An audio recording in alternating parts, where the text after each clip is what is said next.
All right, good morning, my little lammies. I'm sorry I'm not here today. I want to show you how to start this DNA Dragon project. So you've already done all the notes and the things in the practice for protein synthesis, and now you're going to show me that you can do transcription and translation all at the same time, and then eventually you're going to construct a dragon out of it. So some of this does not apply directly to you because I'm giving you some of the materials that you need and you can write directly on it. So when it says you obtain a DNA sequence number, make sure you write that number down for me. So like this one is going to be number 2. So if you are sequence number 2, you get a couple freebies here that I'm going to use as a demonstration. But it says to obtain a DNA sequence and write the DNA number on this paper, which we already did, copy the DNA down in triplets. So triplets are going to help us with the DNA codon, or the DNA, and then the messenger RNA codons, and then that's going to help us find the correct amino acid.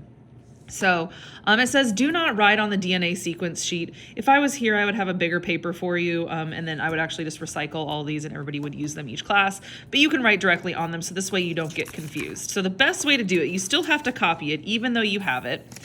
The best way to do it is to draw a nice little line in between each one that you do. So you're going to start with the DNA triplet here, TAC. So you're going to write TAC.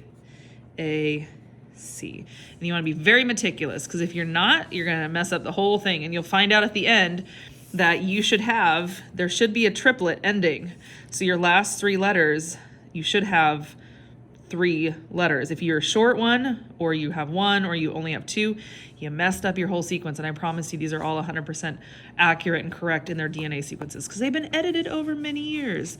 So TAC, CCA, make sure you copy them correctly. And then I'm just going to do the third one so we can use that as an example. AAC. Okay. AAC. All right, so that will help you kind of get started. So if you are confused, hopefully these 3 examples will give you an idea. So messenger RNA. So this step from going from DNA to messenger RNA is transcription. It's the first step in protein synthesis. So TAC, we have to find the matching messenger RNA that matches TAC. So just like DNA, RNA has an A, so T is going to pair with A. A usually pairs with T in DNA, but there's no T in RNA, so we have to put a U. So A pairs with U. And then C pairs with G. Okay. C pairs with G. C pairs with G. A pairs with U. Normally pairs with T, but there's no T's in RNA, so it has to be a U. A pairs with U. Normally pairs with T, but there's no T's. A pairs with U, and C pairs with G. So those are the messenger RNA codons. So and the codon is the keyword, because now we're going to use these codons to do translation, and you need those codons to be able to find them using the codon chart or the wheel. You can use either one. They will give you the exact same thing. I prefer to use a wheel because I'm more visual. I like to work from the inside out, and that's what you need to do. If you use the chart, you go from the left side. So the first letter starts with A, there's A. The second letter starts with U. You find where A and U intersect, so it's somewhere in this box. And then G, and come over here, so there's G. So start methionine. Or if you're like me and you want it to be more visual, A, U, G, A, you start in the middle with the first one, U, G gives you methionine. So you can write methionine. And that's always a start codon too. Okay, so that's methionine. And you can do the same thing for the other ones. So G, G, U. G, starting on the inside. G, U gives you glycine. So you're going to write glycine. Okay. All right, so glycine. And then our next codon is UUG. So go into here. UUG is leucine. So I'm going to write leucine. LEUCINE. leucine, leucine. So those are the amino acids. And remember, there's only 20 total different amino acids, so you're going to get some repeats. Do not panic if you get repeats of the same one. It's completely fine. But we're going to actually construct the dragon next class. I want this done this class. The tRNA anticodon. This is going to be important because the tRNA is what helps bring this amino acid to be able to be attached and create a giant protein.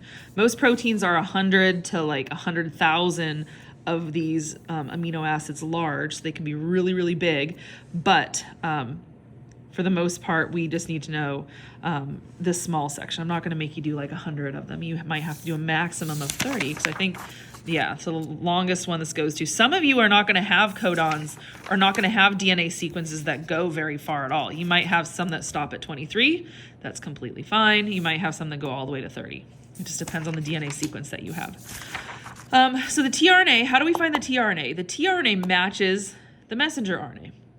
And the messenger RNA matches the DNA. So it's really, the tRNA is the DNA, but remember in RNA, there's no T. So if there's a T, you gotta replace it with a U. So the tRNA anticodon for this codon is UAC. See, UAC. So I'm gonna write UAC. The tRNA anticodon for GGU is CCA, because it matches. Remember with the codon, CCA. And look, CCA is the same as the DNA triplet. The messenger RNA codon the tRNA codon for anticodon for the codon is AAC. AAC matches. AAC.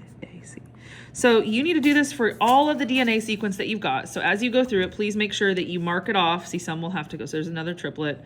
GGG would be the next one, and you'd write that down, CCG, CTG. So you would go through the whole sequence like that, even if you have to cross them out as you do them like that to make it help make it so that you keep on track. Please do so. But this is how we're going to start this. And then next class, I have some questions that go with it, and I have some things that will help you. But remember, not all of the DNA, everybody's going to have a slightly different DNA sequence because your dragons are going to end up being different. And not all of them are going to go to that 30th row. Okay, and it's okay if it doesn't go there, because your dragon might have some mutations, it might have things that other dragons do not, and that's how that works. So if you need help with this, again, watch the video one more time, but this should be straightforward. Next class, when we come back, this should all be done, and then we will actually be constructing our dragon. All right, thank you.